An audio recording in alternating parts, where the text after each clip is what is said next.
Hello and welcome to the part 2 of expanding the industrial zone in the city of Rockdale. Now, as you can see, this is where we left off in the previous episode. I was building these two roads in the upper quadrant, the quadrant that is further away from the river. In this video, I'm going to be focusing on doing the highway connections, the connections from the main highway towards this quadrant, this upper quadrants further from the river, and even the lower quadrant, the quadrant closer to the river. I'm going to be calling them upper and lower, at least in this video. When we do the next two quadrants, we will have to call them something else, so it's not confusing. Anyway, I'm trying to do this exactly like I did on the other side in the old zone. If you remember, we have this 3-lane highway that's connecting from the main highway network, and it's splitting into two 2-lane highways. Now, one of that 2-lane highway is for this upper quadrant, and the other 2-lane highway is for the lower, and even the next quadrant as well, but we don't need to worry about that. So, as I said, I tried to do it exactly like I did in the old zone, so if you were wondering maybe how I was doing it in the old zone, then this is exactly how I did it, because I'm doing it the same. But I realized that I made a mistake by doing these two roads. I need to redo them, rework them, move them 1 unit closer to the train station. Not exactly hard to do that. Again, I'm building them 34 units apart from each other so I can fit those Miyagi Motors buildings in here. And this is now very easy to connect it back, as you can see. So the connection from the highway is going to be offset by 1 unit like that. And I'm going to do this on the other side or for the other road as well. So far quite simple, but it's going to be a lot harder. Now, I should probably explain exactly how I thought that this zone is going to be before I started building it. I probably did not explain it all that well in the previous episode, so let's try. So again, we have 4 quadrants in this new area, 4 quadrants of the industrial zone. Now, each one of these quadrants will have to have, or I was planning to have for each quadrant, 1 road or 1 connection for 1 train station going towards the downtown area, which is the horizontal railroad in this view, and another train station going over the river, which is the vertical railroad on the left side right now. Then each quadrant needs to be connected to the highway, and ideally each quadrant should be connected to every other quadrant as well, and maybe even to the old zone again as well. So you might feel that this is a bit too many connections that I should make, and if I did it like that, then this expanded industrial zone would pretty much be just roads and no space left for any industrial buildings. So I need to simplify things. So from now on, I'm going to be doing a lot of trial and error. In the meantime, in here I'm destroying some of the gravel roads because I don't need them anymore. But I'm going to be doing a lot of trial and error, basically. So just building something, seeing if it might work, because we don't have any traffic in here, so I'm just assuming things, if they work or not, if they might work or not. But mostly deciding, whether it's looking good or not. Or just, based on pretty much aesthetics, to be honest, at this point. So in here, I'm doing those the 34 unit module for the quadrant closer to the river. As you can see, this is not going to stay like this because we obviously have the problem of the curved road, a railroad that's going through this lower quadrant. And that's going to make it hard to place any Miyagi Motors buildings there. So the grid that I did there is not really going to stay. Well, it's not really a grid, it's just a rectangle, kind of. Not even finished. But anyway, it's not going to be like that. And yeah, like I said, a lot of trial and error in here. So I'm basically, in this video, going to be doing connections from the railroad going into the downtown. I'm going to be doing the return path towards the upper and this lower quadrant. I'm going to destroy again some of these gravel roads, no longer need them. And this is, well, in here it's becoming apparent that some of these gravel roads, or the rows that are represented by these gravel roads, are not going to be like I planned them to. Because again, I need to oversimplify it, well, just simplify it, probably not over, but just simplify it so that it, as I said, the industrial zone is not just roads, you know, there's some space left for industrial buildings as well. All right, so this should be the first return path for the, well, no, actually this is the highway connection for the lower quadrant. And as you can see, it continues with the highway connection down. Here I changed it for a one-lane road. I don't exactly understand why. I changed it back. And then I'm continuing it in here. As you can see, I'm trying to make it fit very well with the already existing highway connections. Trying to make it nice, trying to make everything parallel here. Just to make it look nice, yeah, basically like that. And to save space, obviously. I really definitely don't want to waste space anywhere, so I need to save it everywhere I can. But sometimes it's not possible. Obviously, I need to maintain some reasonable curve radii and, you know, stuff like that. Just need to make it look nicer. Using Move It heavily, quite heavily. Fine Road Anarchy, Fine Road Tools. Those three mods are very, very basic mods that you probably want to use if you do any kinds of complex road construction. So we are back in the, well, back. We are still in the lower quadrant. In here I'm trying to connect it to the highway, deciding exactly how I'm going to connect the next quadrant, because this two-lane highway is going to continue forward as well. This is going to be just a split towards the lower quadrants, one road in the lower quadrant, I should say. I wasn't exactly sure how to do that in here, and even though these videos are played at higher speed, you might see that I'm building things quite slowly, because I'm just deciding how to do that, and, you know, deciding all the things where I need to connect those roads, you know, after I do what I want to do currently. It's just not exactly simple. And as I said, I'm going to be doing a lot of destruction, a lot of trial and error. So again, in here I thought that one road is going to be from the highway, one road coming from the stations, but this is not exactly going to work out. I decided in here that I want to continue working on the upper quadrant instead, because it's going to be much simpler and it's going to be much easier, much more straightforward. And after I do this, I will have much better idea on how I want to continue next. So again, I'm doing these like two highway ramps merging into one industrial road in here. And this is exactly how I did it in the old zone as well. So again, if you want to build the old zone, then you might see this as well to know how I did the roads, or you might obviously do it yourself with your design. So the elevated road in here, this curve, that's a road that's going to be coming from the train station back into the industrial quadrant, into the upper quadrant.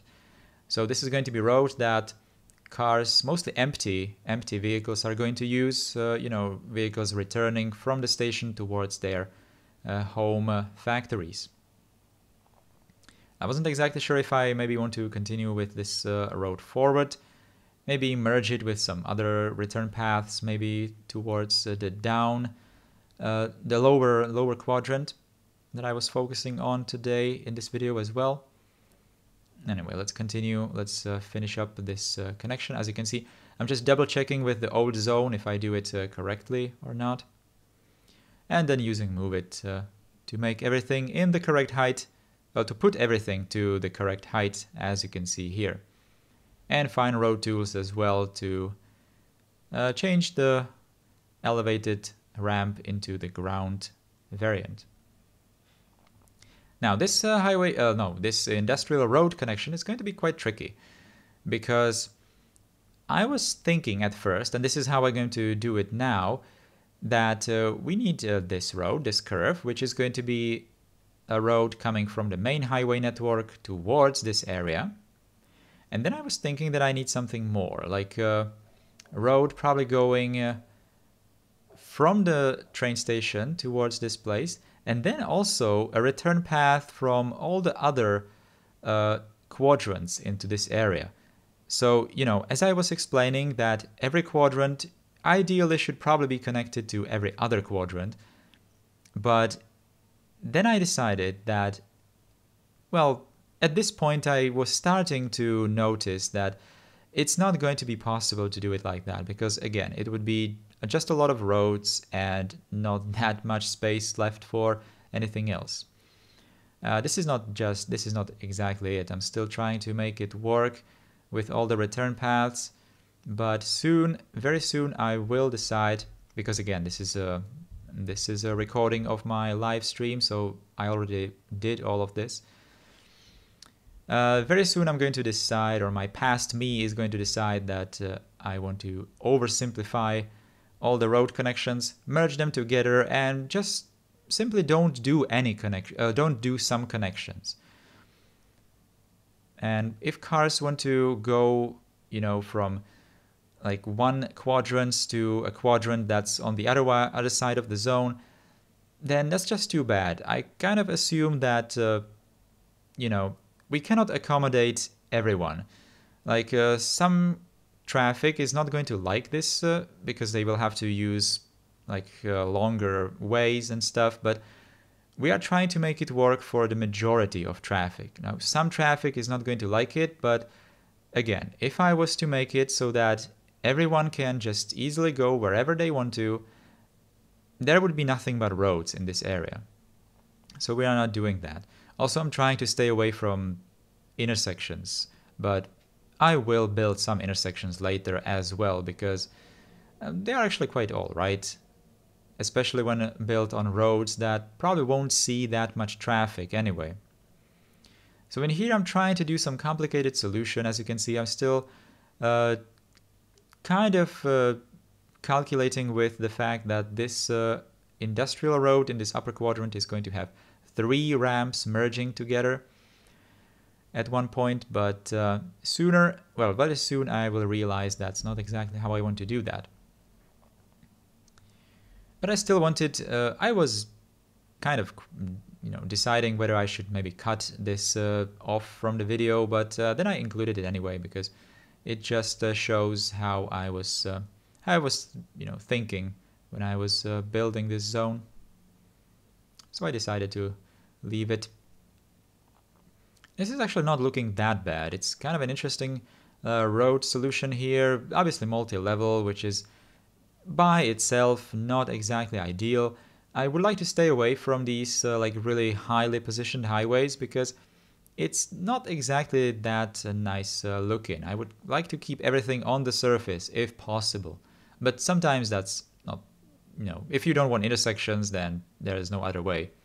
And this is it. There exactly at this point I decided, no, I don't want to make it like that, don't want to make it complicated, don't want to have everything connected to everything else. So in here I'm just doing the highway connection. I'm trying to be very precise, so I'm measuring with these roads, I'm measuring it how I did it on the other side of this quadrant, and I'm being very precise here with the curve road tool. So this is the highway connection. This curve is going to be from the highway network into the zone, as you can judge by the direction of the highway ramp. And in here I'm doing a curve that's going to be the return path. Well, I'm not doing the curve just yet, but this is going to be the return path from the train station, as you can see here. Again, trying to be kind of precise. Anyway, this is going to be quite tricky, because from the train station we need to make 4 separate roads, because this upper quadrant and the lower quadrant, they both have 2 roads, right? And we want to make a separate connection into each one of these. Now this is actually going to be looking quite alright. I quite like what I'm about to build here. There's going to be a very nice split. Basically, first splitting the main road coming from the train station into two, and then again these two are going to be split into two again. I'm doing that. I'm doing 1/2 of that connection in here. So this is the return paths from the train station towards the upper quadrant. Now, and this is going to be the start of the return paths towards the lower quadrant, as you can see. All right, in here I need to kind of change how I did the highway connection towards the first road in the lower quadrant. I was just zooming out a lot and, explaining to my chat exactly what I'm doing. Well, to be honest, explaining to myself as well, because I was getting a bit confused sometimes, which is probably understandable with this kind of construction. And that's it.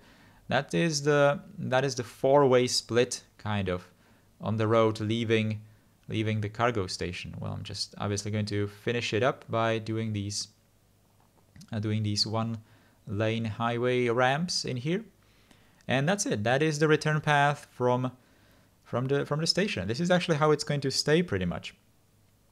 But as I already mentioned, the roads in the lower quadrant are not going to stay like that. They are going to be changed to kind of work around the fact that we have that curved railroad in there cutting pretty much through the middle of the lower quadrant. As I said, it's going to be quite impossible to do the Miyagi Motors buildings like that with the railroad. Some people in the chat told me that maybe I should make the railroad like really elevated or underground, but if you've been following this channel for some time, then you know that I want to follow real-life, realistic gradients for railroads, and we are already kind of pushing the limits of the gradients in here. So all the railroads in here are going to stay exactly like they are. This road, this ramp that I'm currently building, this one is supposed to be the return path from the station towards the second road in this lower quadrant. Now, I decided here that I'm actually not going to make it all that complicated, not going to make pretty much 4 highways parallel to each other, because that's just going to take a lot of space. So I decided that I'm going to actually merge it with the highway connection. And basically the highway connection after this node is going to continue towards the rest of the zone pretty much. I thought it would be nice, but I will slightly change this place. It's going to be connected to the change of the layout of the lower zone, like I explained. So what exactly did we do today in this video? As you can see, I'm pointing at the cargo station. I'm pointing at the exit path from the cargo station into the upper quadrant, which is on the left side, and on the lower quadrant, towards the lower quadrant on the right side, closer to the river. The upper quadrant is pretty much completely finished when it comes to the entrances, and the lower quadrant, as I explained, is going to be slightly changed. So this was very important piece of infrastructure. Then I also started to decide that I probably don't want to use these types of train stations. But first, in the upper quadrant, I wanted to paint or decide how I want to do the roads towards, well, exit roads from this quadrant. This means towards the next quadrant and towards the train station and back to the highway as well. But back to the train stations, I was actually thinking that I might not use these kinds of train stations because there's 5 of them and they are exactly the same. So I was kind of trying to see if maybe I might use these Miyagi Motors train stations. As you can see here, they are looking very nice, and it's just something else, something to do more variety in the city. I was explaining to my chat in here that I'm probably going to change that station over there, and I will. I already did that, and some other stations as well. Anyway, we are coming to the 20-minute mark in this video. So I'm going to end it here, and we are going to continue in the next one. So in the meantime, take care and goodbye.